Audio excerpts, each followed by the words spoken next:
Hello everyone and welcome back to Higher Max. I'm very excited to have you all here today. I'm sorry I've been a bit MIA over the past couple of days. I was not feeling too well, but I have brought forth another Love Island review. I can't believe we're almost coming towards the end of the series. I feel like in general, this is a short Love Island if we've already seen the last people entering the villa. Today, I will be reviewing episodes 28 and 29, touching on some of the things that happened and my views on it. We'll be talking about Bennett and Kierstan and then going into Calvin and Moira and how I'm shocked they're still on the show. Of course, this cannot be a Love Island USA review without talking about Justine and Caleb, King and Queen of Love Island. Obviously have to touch on Johnny and Celly becoming officially girlfriend and boyfriend. Last but definitely not least, Carrington, Laurel, and Laken. And please correct me whenever I want to say this girl's name as Lake, because I don't know what it is, but Laken is such an interesting... When I think of a Laken, it makes me think of those McKinley Lynns and like a certain type of girl, do you know what I mean? Anyways, before we continue on with the review, do not forget to like, comment, and subscribe. Thank you to all the new subscribers, and I keep on engaging with the content. It helps me out so much, and let me know what you'd like to see or would like me to talk about more in the comments down below. So do not forget to follow my socials, my personal one down here, and my second page called Confessions of a Black Girl, which is a space for Black girls, women, and femmes to feel celebrated and vulnerable. So let's get into this video. So Bennett and Kierstan, it's very interesting to me how after Kierstan chose him, how disinterested she got into him. I cannot believe our girl was still interested in Carrington. What is in the water that Carrington drinks and puts into the souls of these women once he kisses them? Because I, for the life of me, could not understand Kierstan still talking about Carrington when he has not treated her with respect. He has not shown her the respect that she deserves in the villa. That alone, I feel like, is cause for her to be so over him. I understand that, the heart wants what it wants, but girl, like, you played yourself. And the situation with Bennett is totally a laugh to me. He is so interesting, and you know what? His maturity was showing. Please explain to me how you thought kissing one of Kierstan's best friends in the villa was going to light a fire under her. I thought we were adults. So we're still playing those types of games where you test someone into being more interested into you? Really? Like, his explanation was so whack that I was shocked. If he felt like she wasn't paying attention to him, do you know what that calls for? You call her for a chat and you say to her, I feel ABCD. He should have taken a page out of Justine and Caleb's book. It was so boring. Kierstan had every right to be like, I'm disinterested in you. What I did not expect was for her to say how she was happy that he chose someone else. That must have stung because he was so sure of himself. I'm confused because the episode before she was like, his family is military or public service or something like that, and mine is too. So they had all these things in common, but I guess really this Carrington source is just not evaporating. She is just so into that man. I'm glad that she wasn't upset. In the moment, I'm not going to lie, y'all. What made me nervous was I was afraid that Kierstan might internalize that the men she's interested in end up being interested in Laurel. That, because of the Carrington situation. But I'm glad that that did not put a damper on their relationship, because to be honest, I really, really, really do like the relationship between Laurel and Kierstan. I think that they support each other in the sweetest way, which is surprising because they both like the same man, or at least like the same man.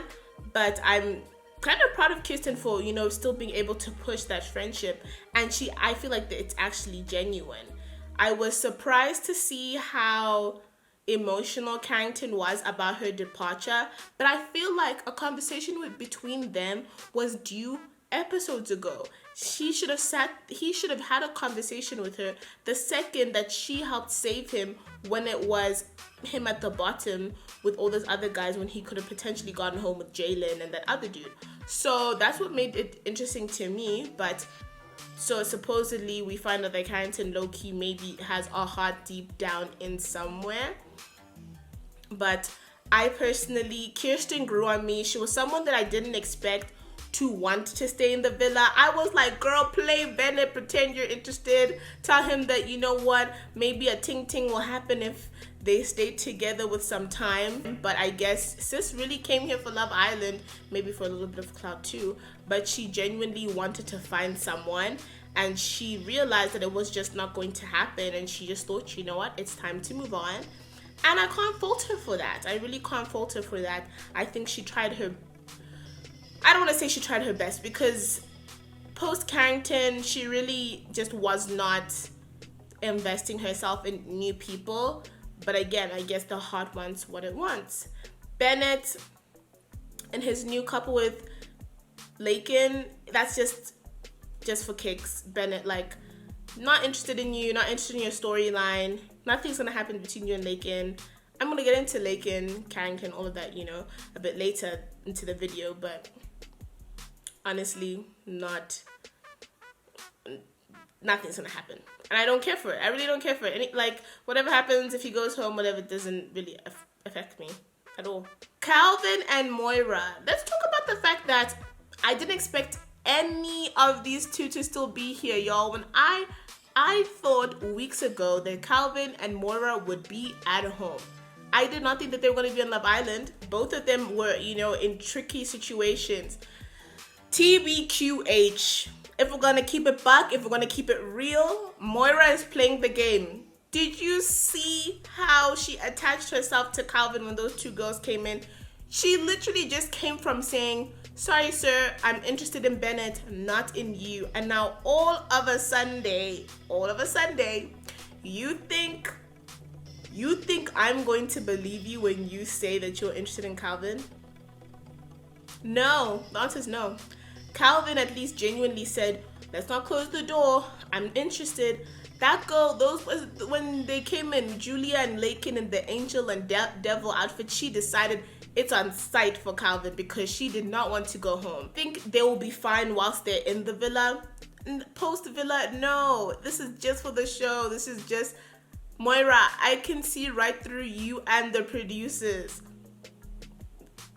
They're not even, they might place, they might. I feel like if they do place, that would be because people like Calvin. I mean, I like Calvin. He's someone who's also grown on me because, you know, last time I said maybe Love Island isn't for him, which I low-key still feel that way. I feel like for the both of them, I still low-key feel like Love Island isn't for them, but they're making it work, so I respect them for that, you know? And we'll see what happens between those two. Maybe third place, nothing higher than that. Justine and Caleb. You know, can you even see my face is brightening? I'm telling you right now.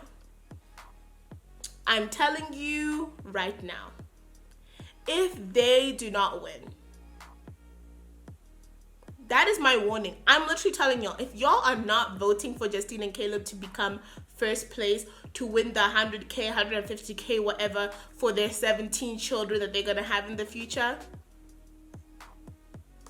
that's all I have to say, because it'll be unacceptable. I will not even allow them to be second to Johnny and Celly. Sorry, they have to be first. Their relationship is so, I feel like the most realistic thing we've ever seen on a Love Island. Take time to have a conversation about their real lives, how things would work. Justine is honest when she feels like she's self-sabotaging, when she's pulling away. You know, she's honest about how she wants Caleb to be. Caleb, vice versa, also works on the parts of himself that he feels like might be getting in the way of their relationship. To be honest, I thought that they would be the ones to become girlfriend and boyfriend first in the villa, because I feel like their foundation is the strongest. Out of all the couple, their foundation is the strongest out of all the couples on the show. I mean, you all can tell me in the comments below whether you agree or not.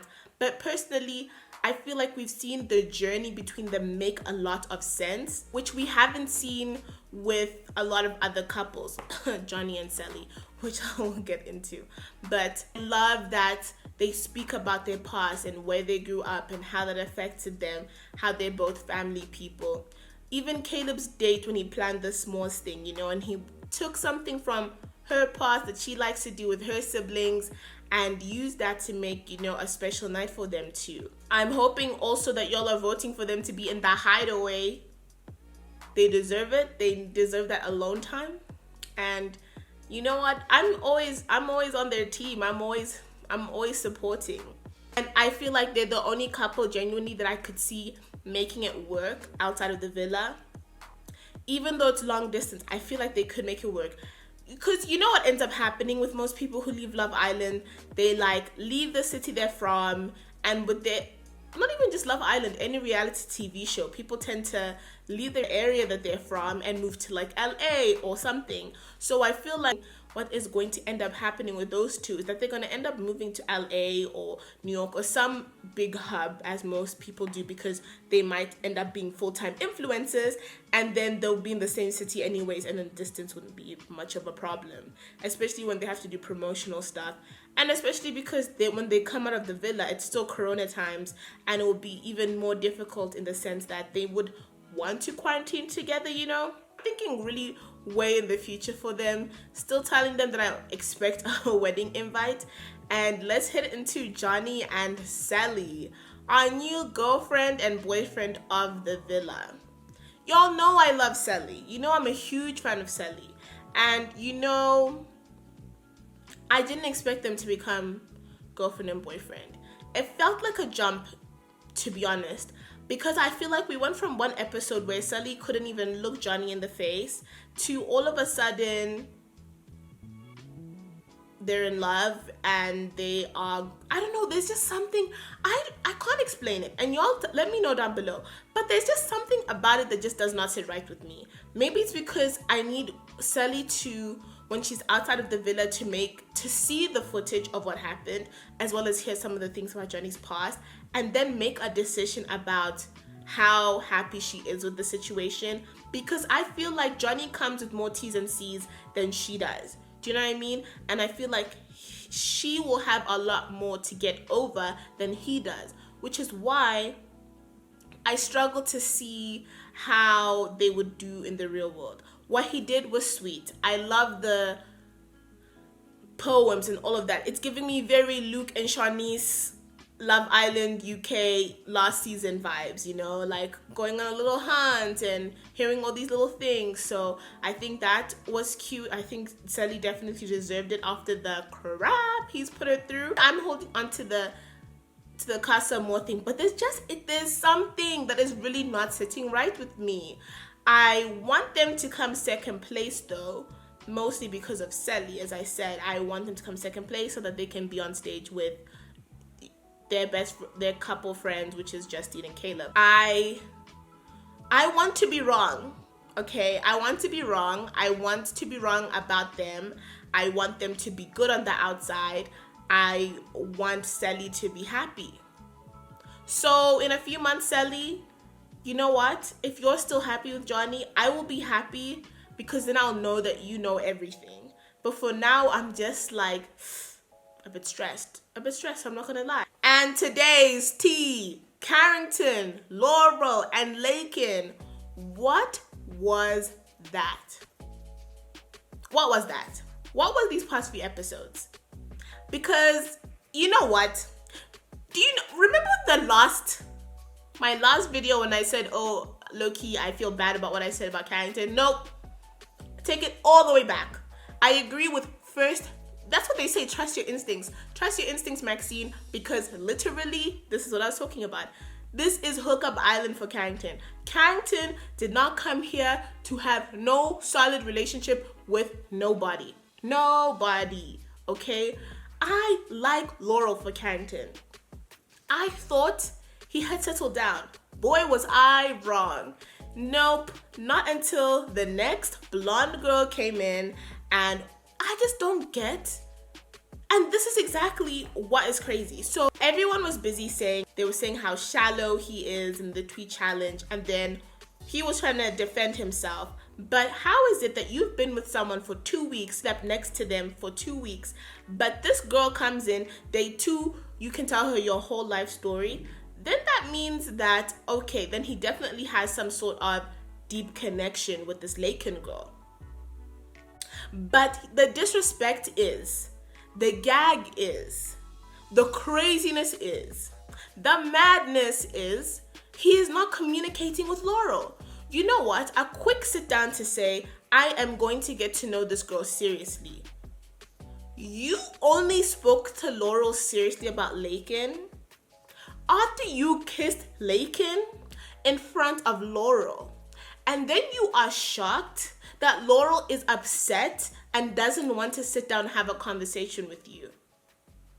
Make it make sense. Why would she want to talk to you? You're telling Calvin, oh, she's scoffing and rolling her eyes. Yeah, because she kind of felt embarrassed. And it wasn't like a quick 1, 2. It was like we're throwing down. And he hadn't even let her know that this is the direction that he's going into. What is even crazier to me is, forget even that he hadn't even spoken to her. The night before, he's kissing her in bed. She's like, oh, what's going on? Is everything okay? Because she was like, what? Because you could tell that she was feeling a bit awkward when he was looking at her. And he was like, oh, nothing. I'm just looking at you. That was your moment, sir. But you can't act like everything is normal in bed and then literally the next day act a total 180. Are you insane? Like, seriously? What makes me laugh is the way he gave Laurel such a hard time over the Calvin situation. Laurel had not even kissed Calvin, hadn't even touched Calvin, hadn't done anything inappropriate, and you were acting like it was the end of the world. But then you kissed this girl in front of her and you wanted to be all hunky-dory with you. Please make it make sense, Carrington, because I personally don't understand it. I don't understand this behavior. And please don't expect us or Laurel to. And I will not believe for 1 second that the producers did not interfere with this last recoupling, in the sense that Carrington choosing Laurel, what was this all for? You literally put us and Laurel on this whole emotional roller coaster. For what? For what? Even Laken, because now Laken is collateral to his indecision and his indecisiveness. What was that for? Please make it make sense, sir, because this is literally so out of pocket. That speech, I was so sure this dude was going to choose Laken. I was so sure about that. I don't even know if he knows how to be selfless, TBQH. And you know what? He's young, so that kind of makes sense. But still, he's like, oh, I know someone's selfless. Yeah, she is selfless because she literally said, I feel some type of way for you, but if you need to go explore, go out there. And girl, could not be me. I would not have done that. Even the way she ran to him, she could have given him the cold shoulder. You know what? I think Laurel, play this man. You go after Calvin, you go after Bennett, you play him like a fiddle, like he's done you. Because to be honest with you, I don't think he's done with Laken.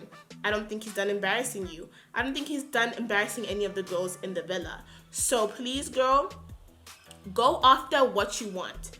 Because don't just, and also he's been treating you like a second choice. In Casa More, when you took Mercedes on a date, why?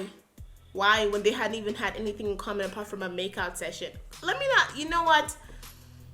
As you can see, Carrington gets me heated. Carrington's behavior just gets me heated. But anyways, y'all, I'm ready for this next episode, especially now. If I heard correctly, they said that we're not going to have any more people entering the villa. So I think we're, first of all, approaching the end. And also, I'm excited to see how dynamics will shift within the villa. I wanted to thank you so much for watching this. Please let me know your thoughts down below. Also, let me know what other reviews you would like to see by me. I have 2 coming down the pipeline that are not Love Island related. That should be up in the next few days, especially now that I'm feeling better. I wanted to say again, thank you so much for the new subscribers. For those of y'all who haven't subscribed, like, comment, subscribe, you know what I mean? Follow the socials, my personal one and Confessions of a Black Girl. And don't forget that I will be seeing you very, very soon with another review. Take care. Bye.